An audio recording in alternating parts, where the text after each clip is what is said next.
It's history. Hardcore history.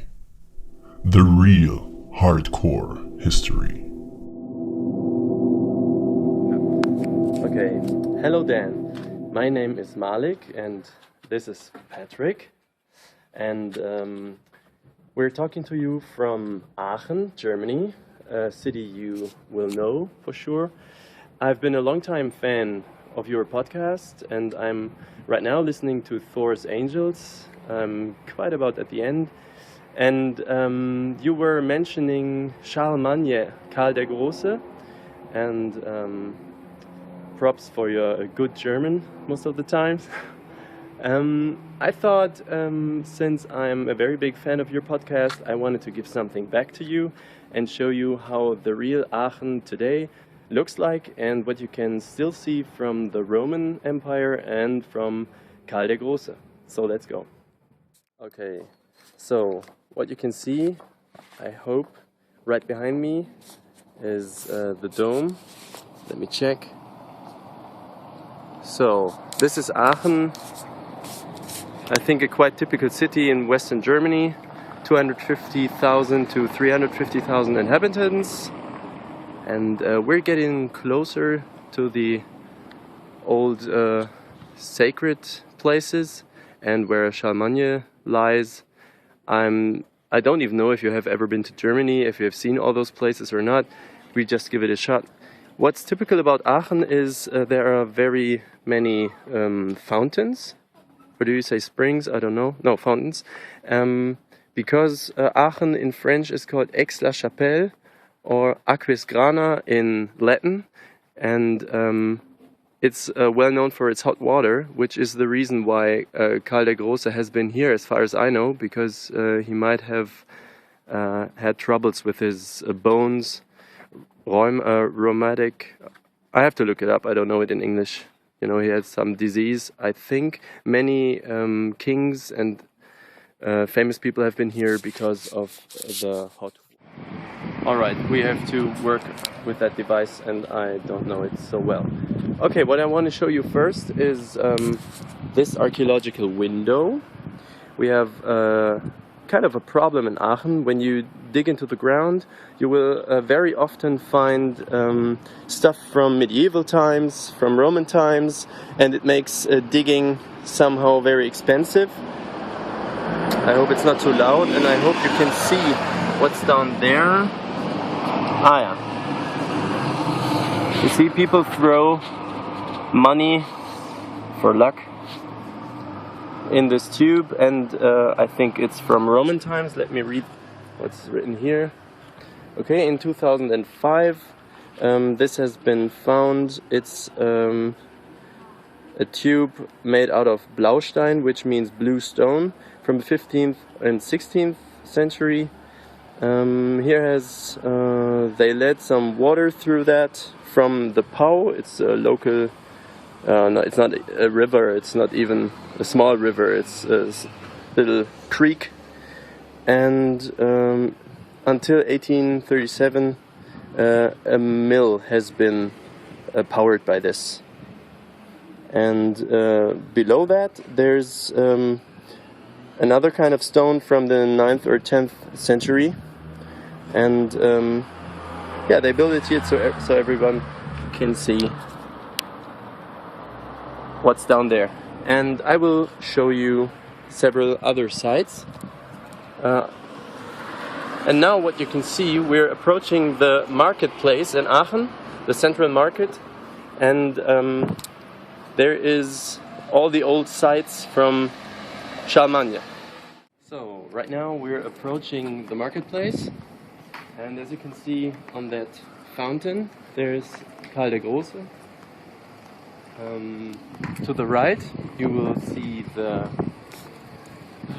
Rathaus, which in English, let me think, what says Rathaus? I just don't know. Town hall. I think it's the town hall. Yeah, is the town hall.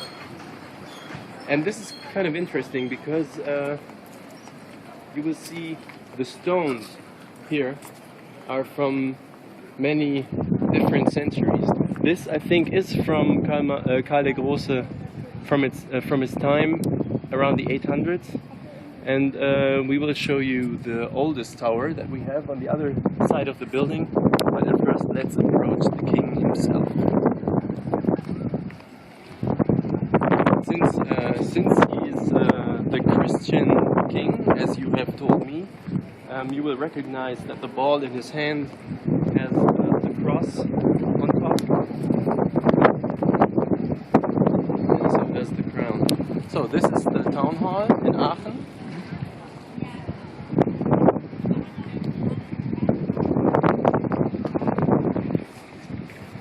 And it's actually it's still used as a town hall. So the administration is in here, not only in here, of course.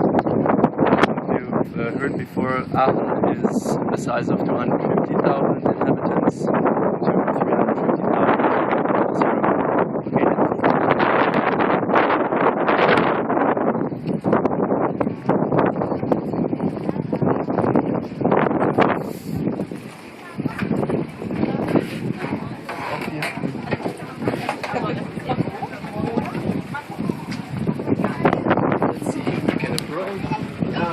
There he is. Welcome, King Carl. Vielleicht cool, wenn wir einmal mal so rumgehen, so, weil der hat bestimmt so ein paar Analogien, so, weil der bestimmt so ein paar Insignien hat, wenn man noch über sein Leben weiß, wie man dann so wieder erklärt.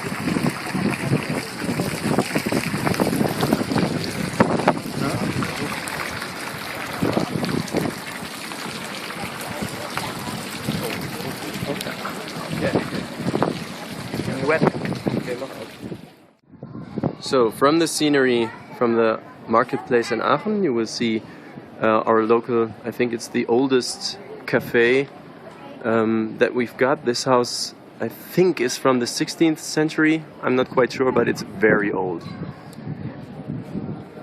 This is still the town hall, and here you will see Jesus Christ, of course. You have told me all about the Catholics here in Germany. And it's right nailed to the Granusturm. This is the oldest tower we have got. I can show you here. THOR'S Regia.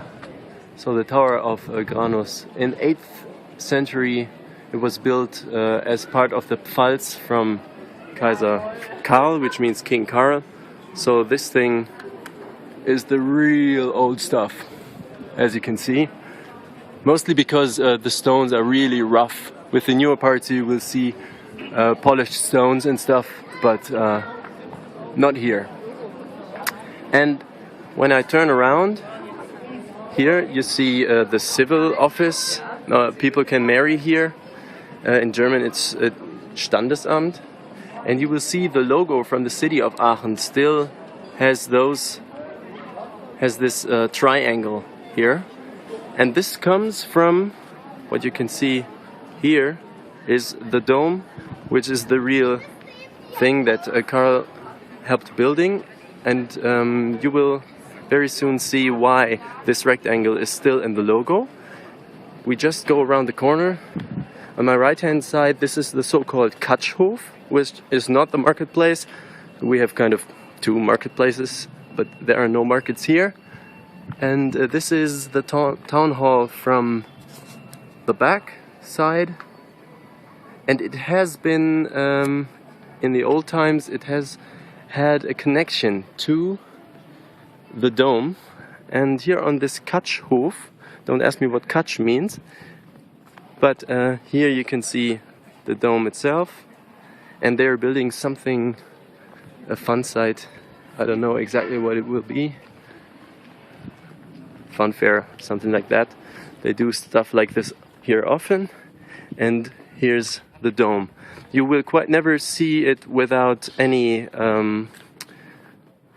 Gerüst of those building site stuff, which I don't know how it's called in English, because like in Cologne, the dome in Cologne is quite bigger than this one, but like in Cologne they will always have to restaurate, do something here. And yeah, in the logo from the opposite side you will always see these forms. And I think later on we will approach the dome from a different angle, and you will recognize some of this. As far as I know, there has been was heißt Gang?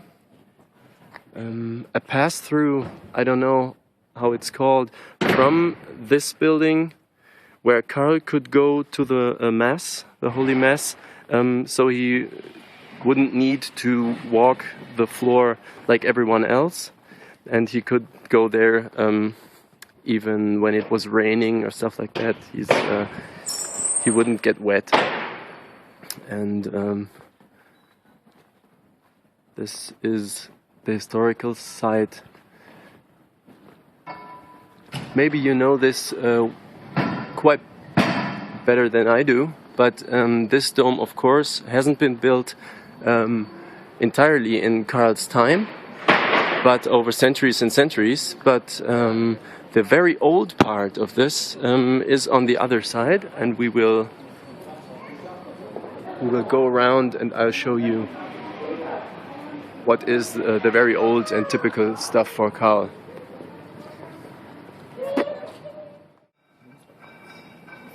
Yeah, this is the so-called Münsterplatz. So it's the space in front of the Münster, which means something like dome. So we're on the other side now. This is the ceiling of the Octagon. And as far as I know, in Central Europe, this is the only church that has 8 Spitzen. Our English, we always have to think about that. It has its shape has 8 angles. No, it's not the right word for it. I hope you will see it later, or I read it somewhere. What I see just now is I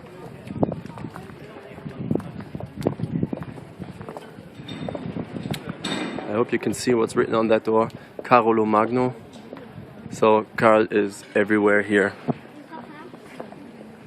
And I don't know if you know this, but we have a prize every year. The Karlspreis goes to someone who has done important stuff for the Union of Europe, which is quite funny when you think about how many people Karl has killed, and now he is just seen in that light of a unionizer, if I can say so, for Europe.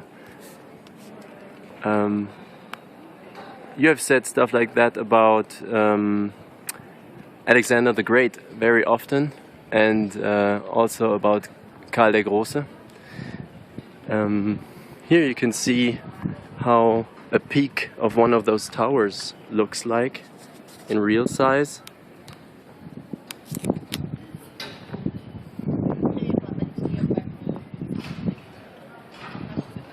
Quite big stuff. And while we go around further,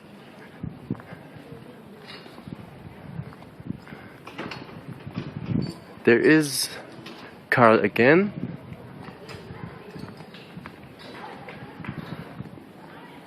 Some artist has done a figure of him,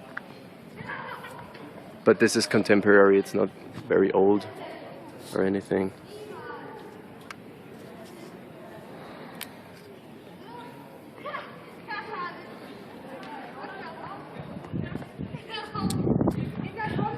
So this is the real in-depth hardcore history to touch, so to speak.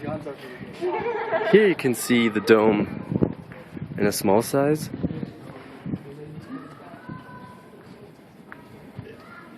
You can still see how complex it is. What I wanted to tell you earlier is,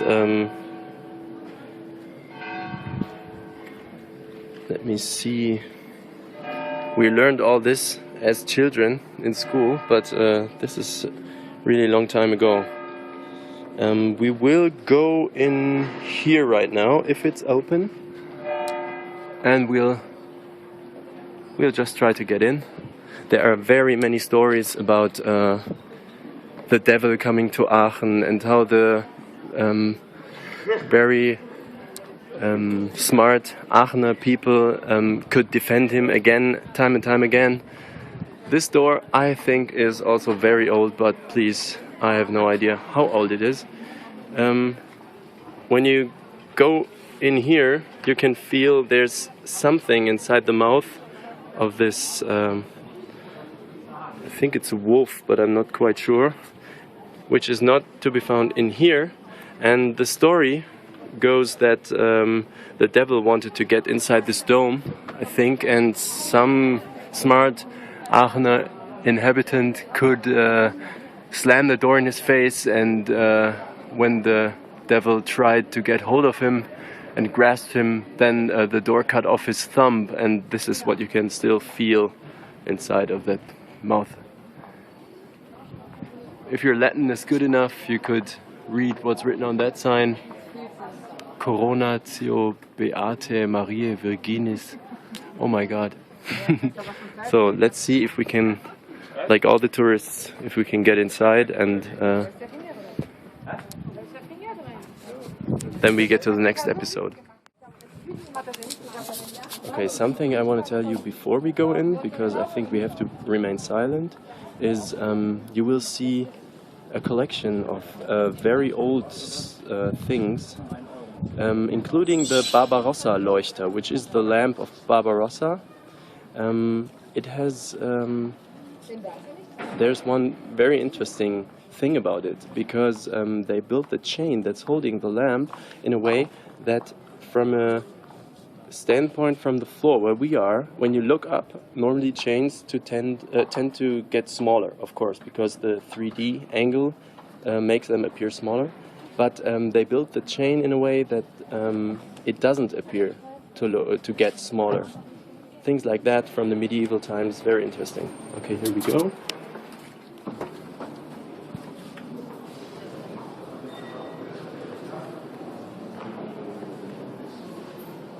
This is Barbarossa.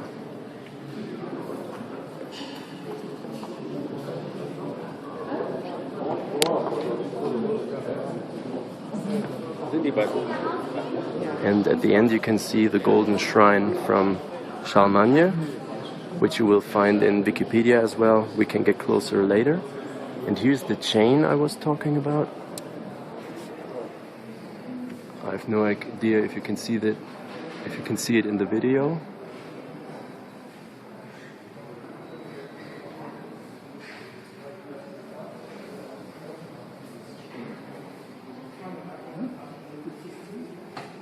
And what I wanted to say earlier is this has an 8 shaped wall, and I think outside of Italy, this is in Europe, it's the only thing, the only church that has this shape.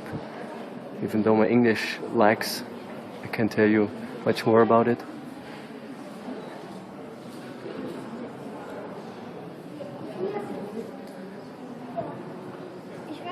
If you have ever asked yourself where all the money from the church went, all the gold and everything, now you know.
So I'm not quite sure which one of both is Carl's shrine, and it's very interesting that they are really small, so it can't be, I think there are bones inside, but it's not the real sarcophag, if you can call it like this. as far as Wikipedia told me, they've digged up his bones in the 11th century. I think Barbarossa did this and put him in there, so it must have been 300 years after he died.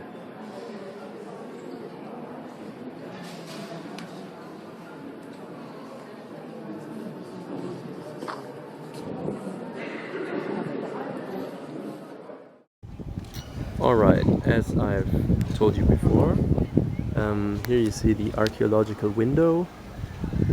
This is just part of Buchhandlung, bookshop, and they found some Roman pieces again, and they integrated them into their shopping window. This is the apsis, whatever an apsis is, maybe you can tell me, of the big thermal pool of the Roman thermal bath that has been here in the 2nd century, not BC, but yeah, 2nd century after Christ, and it has been found 2001. To round up our little tour from Aachen, I will show you what still exists of the old baths that the Romans already used in Aachen, the thermal hot water, and we find it in, I think you can't see it from here, but we will find it in the Elisenbrunnen, like the fountain of Elise. And just follow me on my walk through the park. You will see a yellowish white building, which is from the 19th century. Still, Aachen was famous for its fountains. You will see at the end of the street there is a fountain. You will see water everywhere, which is very typical, as I've said before. So this building that you can see, clearly 19th century, but still in a neo-Roman style. I think Kaiser Wilhelm around that time. Recreational space.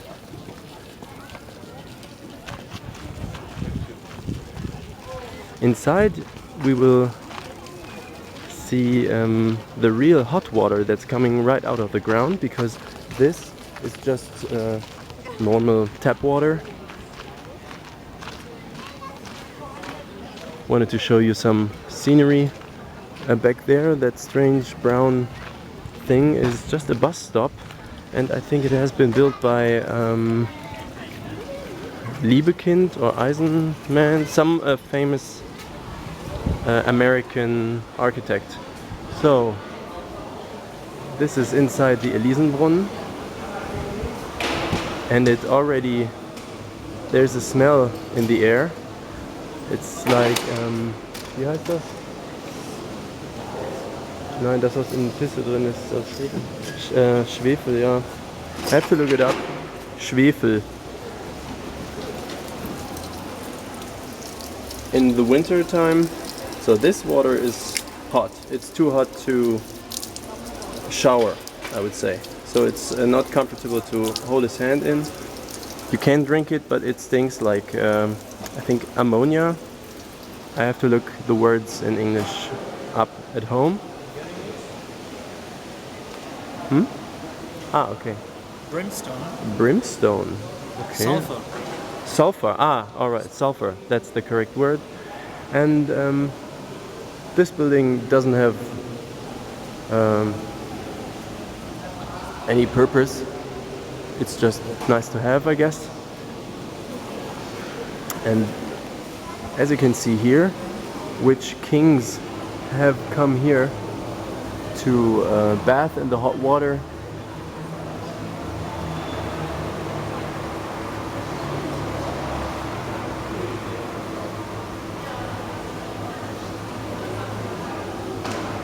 And of course, this is just 18th century and later. So, okay. thanks for listening. Thanks for your podcast. Of course, I already gave you some money via PayPal. And this little say hi from Germany. Bye bye from Malik. Bye bye from Patrick.